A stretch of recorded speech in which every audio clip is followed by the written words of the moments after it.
So today's first review, ladies and gentlemen, is brought to you by confusion, chaos, and the line that single-handedly sets the tone for an entire film.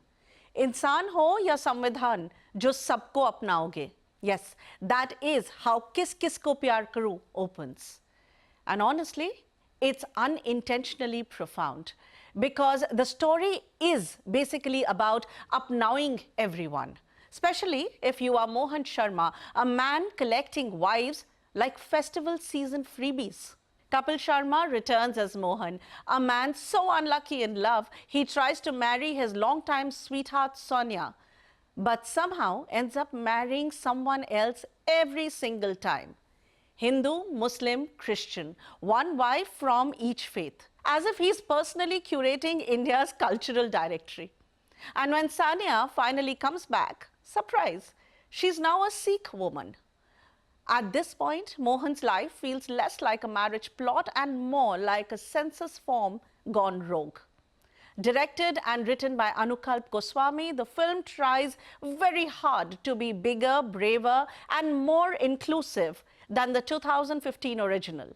But what we get instead is a Bollywood blender. Moral messaging, slapstick logic, and identity switching all thrown together. Mohan keeps changing names like outfits. Mehmood for one, Michael for another, Mohan for the third. The only stable character in this film is confusion. And the weddings? Absolutely wild. One marriage he's tricked into. Another, he's emotionally blackmailed into. And a third, he basically stumbles into like an uninvited Bharati. Instead of emotional depth, the wives come across as melodramatic caricatures, each threatening to kill herself if he leaves. Subtlety has clearly left the chat. The direction feels like a blast from early 2000s. Loud comedies where everything is over the top. Scenes cut like jump scares and logic is a rumor. Producers Ratan Jain, Ganesh Jain, Abbas Mastan, Barmawala definitely aimed for entertainment, but the result is more chaotic circus than comic gold.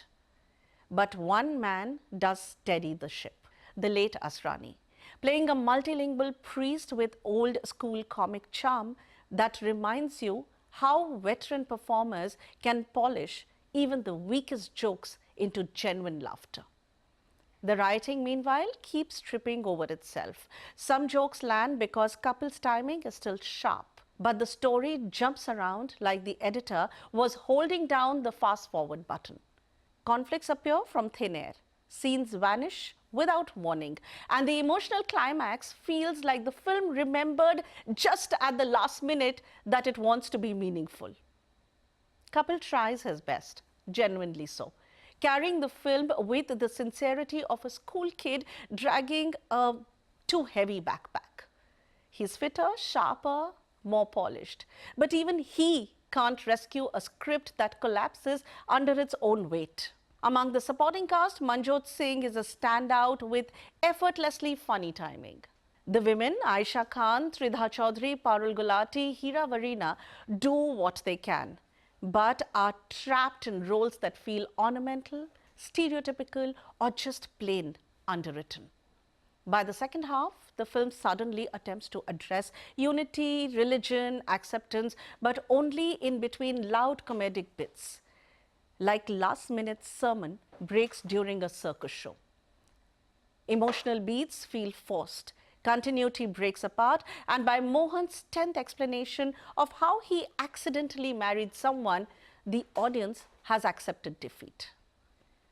Technically, the film is average. Loud colors, functional sets, forgettable music, hyperactive editing, and none of it can still hide that the weakest link is the writing. In the end, Kis Kisko Pyaar Karoon 2 is exactly what it promises. Mindless, noisy, slapstick chaos. If you are here purely for Kapil being Kapil, it's a possible one-time watch. But if you walk in expecting clever humor or meaningful commentary, this film might feel like a prank on your brain cells. Best advice? If you do watch it, leave your brain at home. Trust me, it will thank you later.